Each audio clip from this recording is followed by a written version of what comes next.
Iya Bu, tadi kita ngajarin tamu, dia bisa cair tuh 100 miliar. Nah mau saya, ibu-ibu, bapak-bapak kan hajatnya cuma di bawah 10 M. Masa nggak terkabul?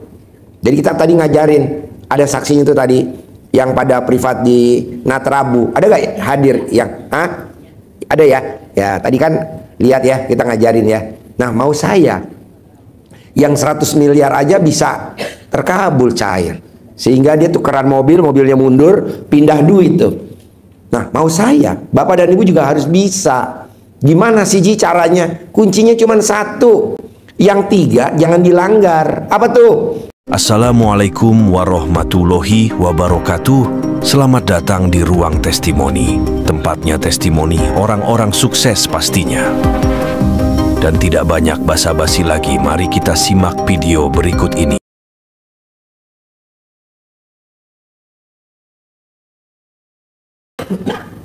Bos, dengar dulu dari Pak Kiai kesannya apa tadi abis dari Masya Allah.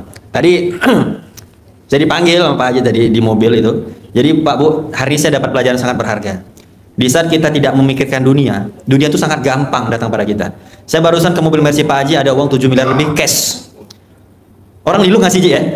Orang linglung ngasih Bu. Jadi selagi urusan dunia itu nggak ada yang mustahil. Selagi kita prasangka baik, selagi kita ucapkan yang baik, dan selagi hati ini berbaik sangka kepada Allah, tidak ada yang mustahil. Makanya Pak Haji sering ngomong, nanti ada orang linglung ngasih duit gini. Seumur hidup saya nih, Bapak Ibu, saya belum pernah, tapi kalau di bank pernah. Kalau di bank biasa nih, saya di bank pernah megang uang itu hampir di angka 30 M pernah. Pacar bank. Ini dalam mobil Bu. Dalam mobil yang hari-hari dibawa muter-muter Pak Haji. Kita aja mungkin kalau dalam mobil bawa uang 100 juta udah berdebar-debar nih Anja tuh. Ini Pak Haji muter-muter bawa uang 7 miliar biasa aja. Nah, kalau Pak Haji bisa, saya yakin semua di ruangan ini pasti bisa. Ya, saya selalu nanya, Pak Haji apa sih kiatnya itu? Bos cukup yakin aja. Semua yang ada di ruangan ini, Bapak dan Ibu mohon maaf, tidak ada doa yang sia-sia, tidak ada ikhtiar yang sia-sia. Di saat kita mengangkatkan kedua telapak tangan, menetes keringat kita jatuh ke lantai, itu menjadi bagian dari ikhtiar kita. Mohon maaf Ibu, orang yang berbuat maksiat dan zina setiap hari bikin dosa aja Allah kabulkan hajatnya. Masa yang kita sudah berjuang datang ke RDI, meninggalkan anak, istri, tenaga, waktu kita keluarkan, mustahil Allah tidak dikabulkan doa kita pada hari ini, mustahil. Maka dari itu yakin dan percaya kita semua pasti bisa seperti Pak Haji. Kalau Pak Haji bisa di mobilnya 7 miliar, besok di mobil Bapak dan Ibu 10 miliar cash tanpa perantara. Amin. Ya, maka dari itu yakinkan diri. Cukup itu aja Bu, positif aja. Saya yakin dan percaya besok pagi akan ada berita indah nih. Saya jujur aja agak gemes juga lihat dalam mobil nih. Waduh, saya bilang. Saya yakin dan percaya kita semua bisa. Yakin Bu ya? Tapi satu pesan Pak Haji yang nggak pernah saya lupain itu, bos, ketemu saya itu nomor 100 lah. Nomor pertama, yuk kita ijab sama anak yatim, sedekahnya jangan bolong Pak. Ya. Terus saya kemarin baru dapat hadis tafsir semenjak Pak Haji cerita, Rasulullah pernah bersabda, sedekah itu bisa memutuskan musibah Bu. Ibaratkan kita di jalan tol nih, musibah mau datang, itu disalib sama sedekah. Paksa. Jadi di RDA itu sedekah bukan seikhlasnya bos. Pak, Bu, kalau seikhlasnya nanti Bu 50 ribu, 100 ribu, hajatnya kaya raya, tajir melintir 10 miliar 1 bulan, kagak ngangkat bos. Paksa. Saya belajar dari Bang Abi, waktu itu dia bilang, jujur aja nih, Bang Nizar, awal-awal aku, Pak Haji sedekah lagi. Tapi setelah kabul Bu, alhamdulillah Pak Haji, bersyukur kemarin Pak Haji paksa saya sedekah. Biarlah banyak walaupun tak ikhlas Pak. Saya paksain Pak. Paksa sehari itu sedekah subuh 1 juta, sedekah potong sapi 2 juta, seminggu itu paksain aja Pak. Di mana uangnya yakin lah pasti ada. Nanti memang kesannya pertama, aduh kok sedekah terus. Nanti kalau sudah kabul ikhlas kok tuh. Saya pengalaman pribadi. Jadi sedekah itu jangan seikhlasnya, dipaksa ya Pak. Karena kenapa? Itu di akhirat. Para penghuni di akhirat itu minta izin kepada Allah turun 1 detik hanya untuk itu, udah tahu. Jangan pelit-pelit.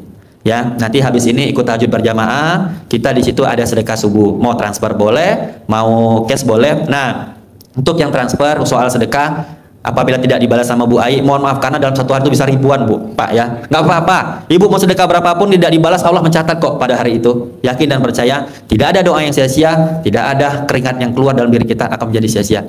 Hajat itu ikhtiarnya. Nah, mumpung saya ingat, kalau hajatnya pengen terkabul, ibadahnya harus ikhlas karena Allah, bukan karena ada hajat. Sampai Pak Bu, bersyukur kita hari ini Allah kasih kesempatan kita bisa bersujud walau hanya 1 rakaat. Karena sampai detik ini banyak orang yang tidak Allah izinkan bersujud. Itu pertanda Allah mencintai kita dan menyayangi kita. Coba bersyukur dari situ. Jadi ini kagak kalau punya hajat sudah kayak kita aja punya hutang di dunia ini. Enggak. Allah tahu apa yang kita butuhkan, apa yang kita inginkan. Allah yang menciptakan kita Bapak dan Ibu. Allah tahu yang kita mau. Allah itu tahu cara solusinya. Cukup minta ridho Allah. Karena rezeki hadir bukan Pak Haji yang mengasih, tapi Allah menurunkan hajat kita. Allah kabulkan secepat mungkin dengan ridhonya anak yatim. Inilah jalannya. Coba koreksi diri. Kok aku hari ini ke RDAY ya? Pasti ada sesuatu, Pak, Bu. Padahal kan banyak tuh. Kenapa YouTube itu datang ke dalam diri kita? Ada pertanda. Tuh, Pak Haji bawa uang 7 miliar lebih, Bu. Pertanda bahwa kita pun pasti bisa. Lalu yang dimakan Pak Haji sama seperti kita. Dan Pak Haji pun berjuang dari nol. Tapi Pak Haji nggak kepengen kita capek kayak Pak Haji. Pak Haji itu pengen kalau bisa besok kabul lah kita semua. Pengennya itu nggak ada, Bu, yang namanya guru menyesatin murid. Nggak mungkin. Pak Haji pengen ruangan ini semua penghasilan 10 miliar lebih deh sebulan. Maka dari itu, satu, yakin dan percaya besok ada berita indah. Ya, kalau mau hajatnya kabul, jangan hitung-hitungan dengan Allah. Ibadahnya ikhlas, bukan karena hajat. Kita diizinkan bisa sampai RDAY, bisa tahajud bareng, itu lebih luar biasa. Dan anugerah yang terjadi pada hari ini, disyukurin Bu. Yang punya hutang, masalah rumah tangga, terjadi perceraian, anak membangkang, itu cara Allah agar kita semakin dekat kepada Allah. Syukurin dulu anugerah tadi dan bersyukur apabila anugerah yang hadir dalam hidup kita membuat kita semakin dekat kepada Allah. Itu pertanda Allah mau mengangkat derajat kita lebih tinggi. Ya, bisa Bapak dan Ibu? Nah, pokoknya pesan saya satu, paksain sedekah, jalankan apa yang diperintahkan Pak Haji. Satu lagi, jangan lupa doakan guru kita ini sehat terus. Jangan didoain kayak raja jarum lintir, dia 7 miliar aja bingung dia taruh di mana nanti. Lanjut, Ji. Masya Allah. Iya Bu, tadi kita ngajarin tamu, dia bisa cair tuh 100 miliar.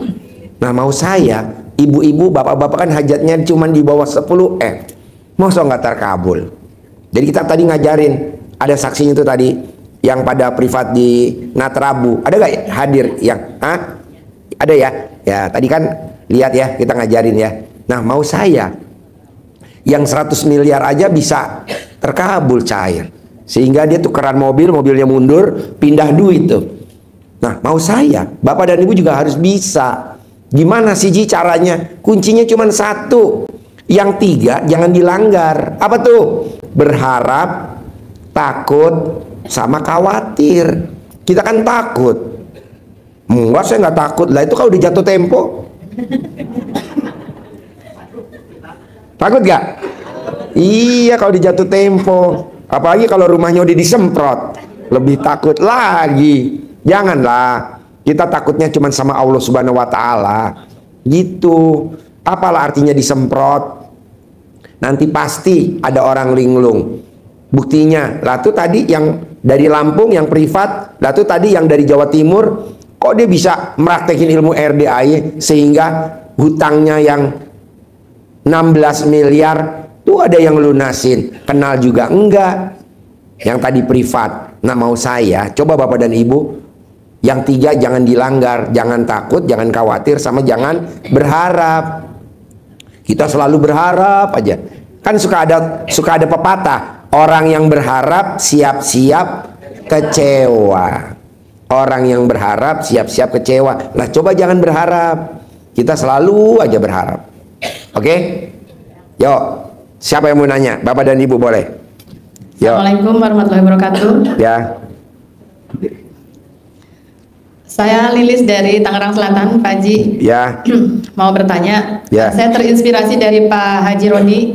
Ya. Yang beliau sedekah ekstrim gitu ya. Nah selama ini saya memang sudah lama mencoba. Sedekah ekstrim. Iya, sedekah ekstrimnya Pak Haji Roni. Apa tuh sedekah ekstrimnya Pak Haji Roni? Yang waktu itu dalam kondisi nggak punya uang, sedekahnya apa? Ciki-ciki gitu. Oh, ciki-ciki. Iya, sama motor juga ya ada di situ. Nah, ya alhamdulillah Pak Haji, kalau saya sih nggak ada utang yang besar-besar, nggak ada ya. Ya. Cuman saya pengen punya penghasilan besar Pak Haji. Ya. Sekarang alat kelamin Ibu besar gak? Yang tahu cuma suami. Hah? Tanyain mas suami saya Pak Haji. Masa nanya ke suami? Saya hari ini hadir sama suami saya. Ya alhamdulillah saya sudah mulai memperbaiki hubungan dengan suami yang tadi sering Tadinya berantem. gimana tadinya? Tadinya setiap hari, tiada hari tanpa berantem Pak Haji. Tiada hari tanpa berantem. Tiada hari tanpa jengkel Pak Haji. Tiada hari tanpa jengkel. Ya, itu sudah saya perbaiki pelan-pelan. Kemudian sholat. Istri yang hobinya jengkel sama suami, bonusnya dari Allah satu, apa tuh? Tidak akan mencium baunya surga. Bukan nggak masuk surga ya, nggak nyium. Nah tuh jangan. Ya. Minimal kamu bisa nyium wanginya aroma alat kelamin suami. Alhamdulillah Pak Haji, mulai sekarang tiap hari Pak Haji. Hah? Gubrak. Tiap hari. Apa yang dilakukan sama ibu tiap hari? Saya tawarin Pak Haji. Nawarinnya gimana? Ya pokoknya tawarin aja lah, mau nggak gitu. Emangnya lu dagang apem? Gimana nawarinnya ke suami? Gimana nawarinnya? Ya pokoknya ya mau nggak ya gitu kan. Apa jawabnya suami? Ya kadang mau kadang nggak, capek kali Pak Haji ya. Kadang mau kadang enggak. Gubrak.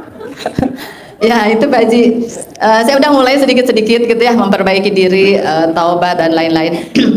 Sekarang saya mau ekstrim nih Pak Haji. Saya pengen sedekah ekstrim, tapi saya nggak punya apa-apa. Yang ada cuma motor di rumah, karena rumah juga kontrakan ya Pak Haji. Saya kerja udah keluar, suami saya ngojek Pak Haji. Dan ini motor satu-satunya untuk ngojek Pak Haji.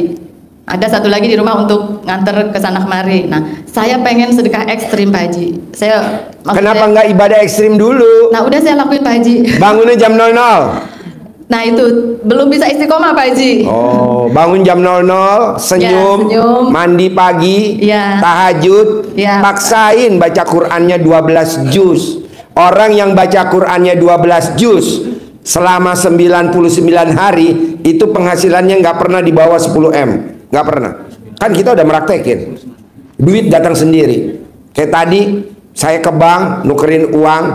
Di mana-mana orang nukerin uang 75 ribuan itu udah nggak ada. Tapi tadi saya nuker, alhamdulillah dapat 2 brut. 1 brut 75 juta, jadi 2 brut 150. Nah, mau saya jalan, terus katanya Bu Ai, Pak, ada orang yang minta diajarin kalau sampai dia hari ini bisa terkabul, cash tunai 7 miliar pindah dari mobilnya dia ke mobilnya Bapak. Oh, siapa takut? Tadi ada 19 yang privat, saya geser dulu. Karena ini kan sedekahnya cuma 10 juta. Saya geser, nah saya panggil satu masuk, bla bla bla bla bla. Selesai.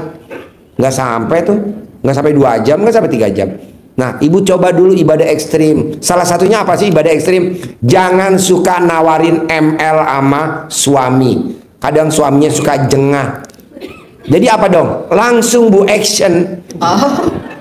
Nah itu udah baca Quran ya paling banyak 7 juz Pak Haji. Cuma itu pun ya itu dia belum bisa istiqomah dan mungkin harus dua-duanya ya Pak Haji ya. Iya. Tapi gini aja Bu, ibu aja dulu yang meraktekin. Saya juga sama istri saya kan saya dulu jalanin. Kan nggak bisa juga maksain pasangan kita. Ayo mah praktekin ibu RDAI, bangun jam 00, senyum mandi pagi. Ih apaan? Nggak ada yang pada setuju Bu. Kali cuman RDAI doang kali yang maksain tamunya atau pasiennya harus bangun jam 00, senyum, mandi, tahajud, wajib baca Quran 12 juz. Cuman di RDAI doang. Ibu coba lihat di tempat lain, nggak wajibin. Kalau kita wajib. Nah, ibu coba praktekin dulu. Minimal mandinya jam 00, kalau bisa pakai pandan. Kalau bisa. Kalau nggak bisa, ya harus dipaksa. Oke?